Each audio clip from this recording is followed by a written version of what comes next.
こんなことしたくなかったわけですよ。こんなもの買わなくてよかったはずなんです本当は。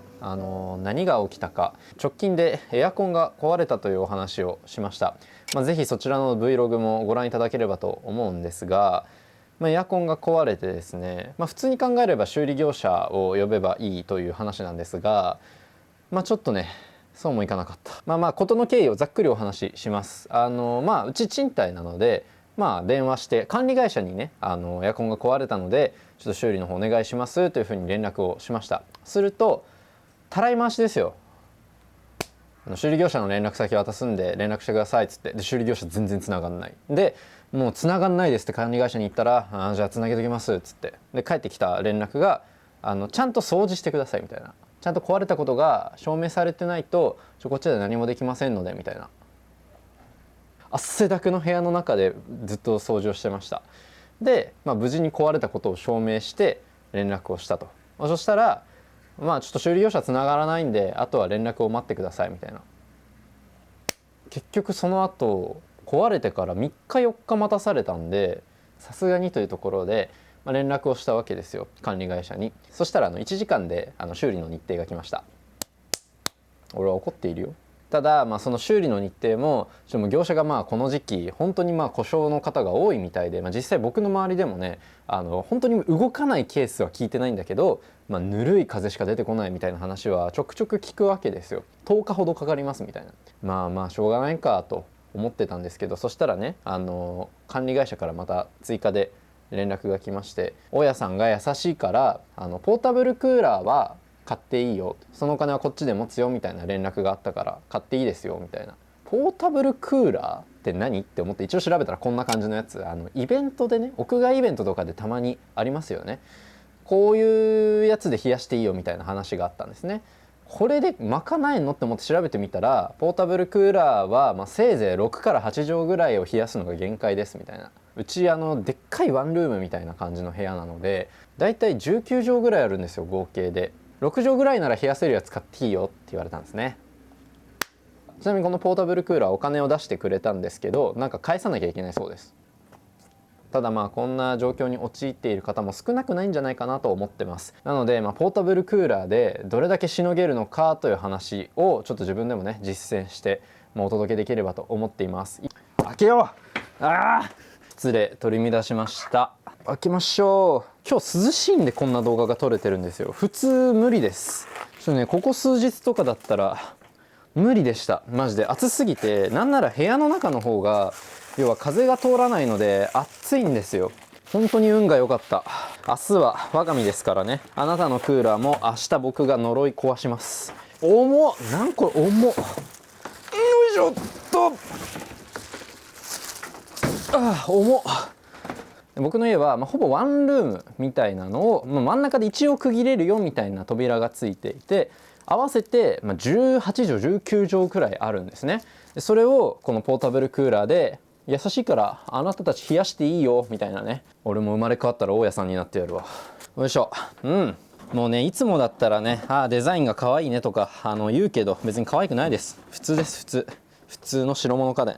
ちなみに購入したモデルは僕は性能もあるんですけど、音の静かさっていうのをポイントにして選びました。っていうのも、今こうして撮影するにあたって音がうるさいとせっかく冷やせるのに動画が撮れないわけじゃないですか。寝る時もせっかく涼しくしてもうるさくなっちゃうっていうので、静音性っていうところを重視したモデルを選択しました。よいしょ。ちなみにこうしてですね、このマットレスのこのフレームを使っています。これ区切って今この部屋6畳ぐらいなんですね。で奥さんのデスクがそこにあって、この部屋は奥さんのデスクとベッドでもうほぼいっぱいいっぱいなんですよ。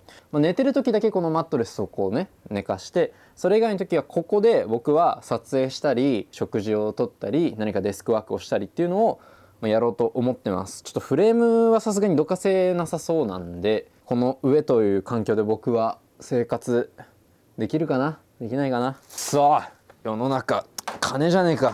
ついたなんかピーいたよ。雨降ってきたね。もう今ほんと涼しいだけでありがたいですね。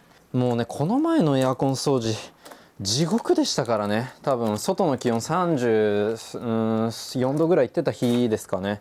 はい完成。これが本体ですよ。でかいですね。今回ね、多分僕が怒りを向けるべき先は管理会社なわけですね。多分本当にいろんなところにたらい回しをされたの。トリセツはどこや。トリセツや。なんすか、アイリスオーヤマってトリセツなくしたんすか。どういうことっすか。あったあったあったあった。なんだアイリスオーヤマデジタル化極めすぎたんかと思った。簡単操作ガイド。窓の高さを測り使用する窓パネルを決める。はい、そうなんです。窓パネルというものが、こういったポータブルクーラーには、大体必要になってきます。普通のエアコンってこの室内を冷やす普通のねいわゆるエアコンと室外機がありますよね。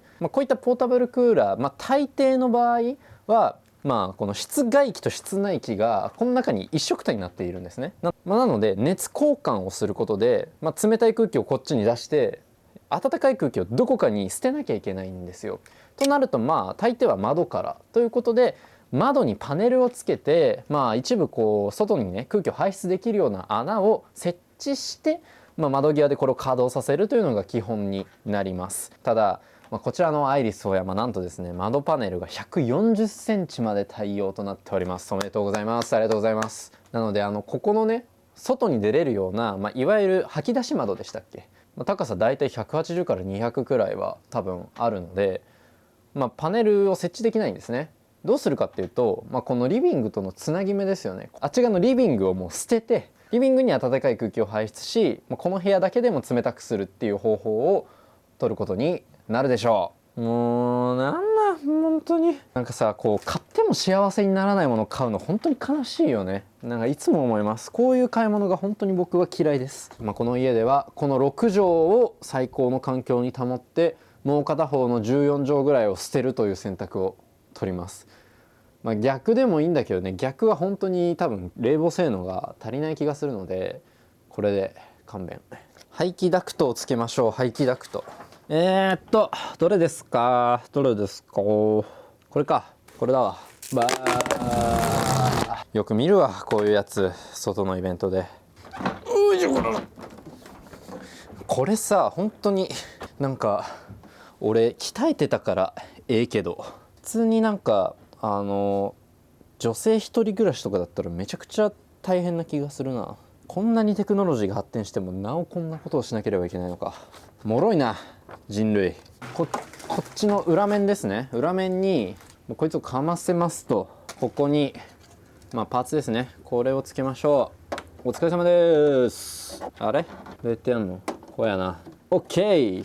この動画は同じようなクーラーを壊れた人への救いの動画の体裁を取ったストレス発散の動画です。いいよ、もう雷鳴ってるじゃん。もう最高。いい天気だわマジで。おいしょ。何ですか。もうほんと嫌な気持ち何やってんの俺これ。年取った時にこの時間を後悔しそう。俺このエアコンが壊れていた時間がなければもっとやり残したことなかったなみたいな。どうすりゃいいんですか。なるほど、パワーでした。はい、僕のパワー不足でしたね。なるほどね。やっぱ世の中力ってことね。確かに国際政治見てればわかるわ。力こそパワー。セットします。はい、完璧。素晴らしいね。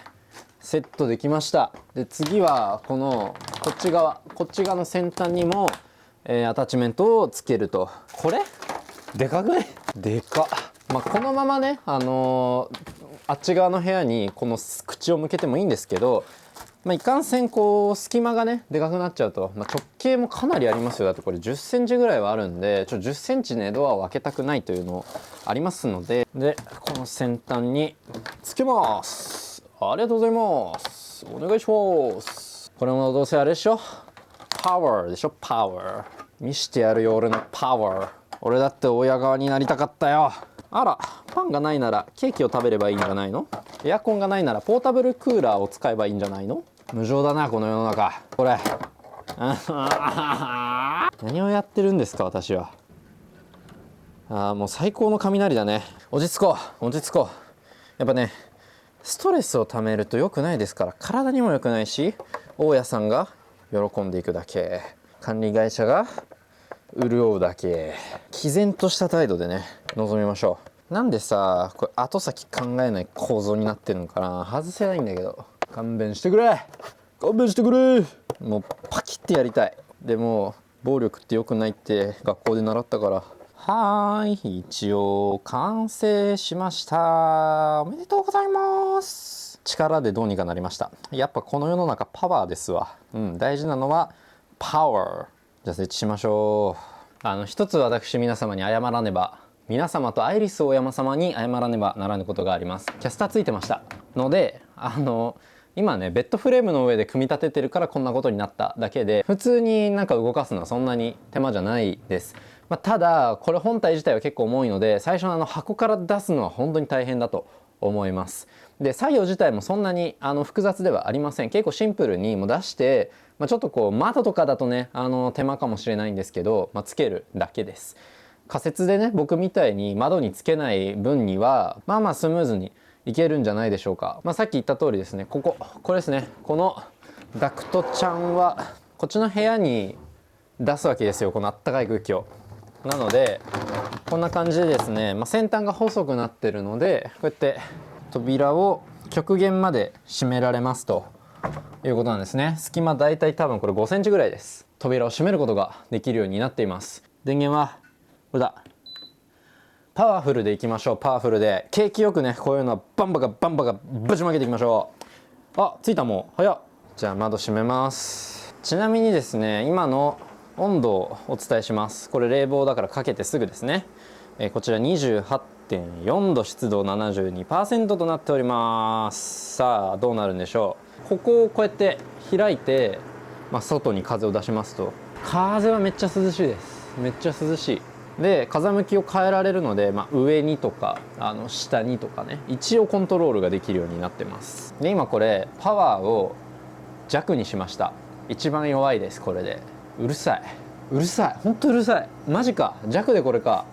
なんて言うんだろう、業務用冷蔵庫みたいな音がしますね。まず音がうるさい。でもう一つなんか地面に振動が伝わってきます。涼しい。ここで普段動画を撮るつもりですけど、どうですか音。今スマートフォンで収録をしています。音ちょっとね多分この音量厳しいんじゃないかな。でもこれ今部屋がだいたい6畳なんで、多分広げられるギリギリの広さにして、このくらい。今のところ、若干湿度下がったかなぐらいですね。ちなみに反対の部屋からはこんな感じであったかい空気が出ております。ちょっと隙間はどうしてもですね、ここの部分空いちゃうんですけど、だいぶ中と外の気温は変わってきている感じがありますね。こっちの室温は多分とんでもないことになりますね。本当にもうこの辺まで行くとちょっと暑くて耐えられないぐらいまでの熱風が出てきますね。30 minutes later、 稼働開始から30分が経過しまして、ただいまの気温をお見せしますが 29.3 度。上がってんじゃん。これは出力なのか、もしくはこう設置してる高さなのか、普通のエアコンと比べてもこれ単体でこう空気をかき混ぜる能力に乏しい感じがあります。で実際こっちの窓際にね行くと結構涼しいんですよ。なんか温度がだいぶ違うので、ちょっともう30分ぐらいちょっとあっち側に置いてみますね。マジでうるさい。どっちかっていうと気温の変化はすごい感じたんですけど、そんなことよりもこの音がしんどすぎる。簡易的ではありますが、騒音計のアプリで今のこの騒音レベルを測ってみたところ、このポータブルクーラーの近くだとだいたい60デシベルくらい。なんかどの指標によるかっていうのもあるんですけど、実際ですねうるさいと感じるくらいの音量で、声を大きくすれば会話ができるかなレベルです。僕も今結構声を張っているのでマイクに音が乗ってるんじゃないかなと。だいたい1メートルくらいの近くの場所に掃除機や洗濯機やテレビがあるくらいの音量、あとは乗用車の車内、そういう感じがしますね。で部屋の対角線に行けば若干弱まるんですが、それでも50ぐらいで、これは普通に会話は可能なレベルだけど、だいたいこう室外機の音量くらいだそうですね。正直冷房性能よりもこのノイズ騒音の方がしんどいかもしれない。そして何よりこいつは静音モデルなんですよ。もう30分ぐらい様子を見てみましょう。気温がどんぐらいまで変わるか。1 hour later、 1時間が経過しまして、気温と湿度はですね、現在 28.1 度と 69% です。下がりましたね、1度くらい。おめでとうございます正直体感はもうちょい低いです。生活できるかなぐらいの気温にはなってます。ただ今日多分ベース涼しいっていうのはありますね。そこは1個あるんですが、まあ例えば今日ここで寝泊まりこれでしてけって言われたら、十分なくらいの気温湿度ではあるかな。なので6畳を冷やす、ものとしての最低限の性能は備えていると言ってもいいんじゃないでしょうか。ただもう僕はね、そんなことよりも今とにかく音がしんどいですね。本当になんかずっと目の前で洗濯機回ってるような感じ。撮影は無理な気がしますし、撮影どころかちょっと生活もここでやるのはこの音だとちょっとしんどいんじゃないかなという感覚はあります。であともう一つ言うと、この排気したあっちの部屋は地獄になってます。今もうもわっとしてる。窓際が今一番涼しいですね、あっちの部屋は。であともう一つ、ポータブルクーラーにおいて必要なのが、水の処理です。エアコンだとね、水がパーってこうベランダの方に流れていくと思うんですけど、これは自分で排水タンクみたいなものを引き抜かなきゃいけないわけですね。なので、その手間も一定必要になります。これは、野島の店員さんの話ですが、だいたい数時間、3時間ぐらいに1回ぐらいは排水が必要とのことです。実家に帰らせていただきます。無理だね、これはちょっとね、生活が厳しいですね。音さえ静かなら、我慢できる範囲だったかも。ちょっと音が無理だな、これは。多少なんかあれでも避難先があるなら避難した方がいいなとちょっと思ってしまいましたね。そんなわけでですね、エアコンが故障した皆さん耐えてくださいと言っても、耐えるのが多分命の危険に関わるぐらいには、今のこの日本の夏は暑いので、僕のように、別の家に一定期間逃げるだとか、僕の家はエアコンが壊れた1台しかないのでこうなってたんですが、どうにか別の部屋のエアコンがある方は、それで乗り切るとかで、対応するのがいいんじゃないかな。正直ポータブルクーラーはおすすめしません。何度もお話しした通り、冷房性能は普通。扇風機のこう風がめっちゃ冷たいバージョンっていうような感覚ですね。その目の前に立てば結構涼しいんですよ。なんなら扇風機より涼しいんだけど、ただ部屋全体を冷やすにはちょっと力不足というか、かき混ぜる力ほどの風力もないし、そういうところかな。エアコンの買い替えとかも含めてご検討いただくのがいいかなと思います。僕は平穏に行きたいだけなんです、本当に。そんなわけでちょっと今後も進捗ないだろうな。多分修理するだけです。はい。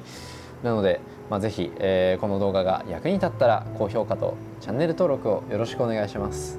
メンバーシップもやっております。このエアコン故障の裏側も語るかもしれないし語らないかもしれませんが、何卒よろしくお願いします。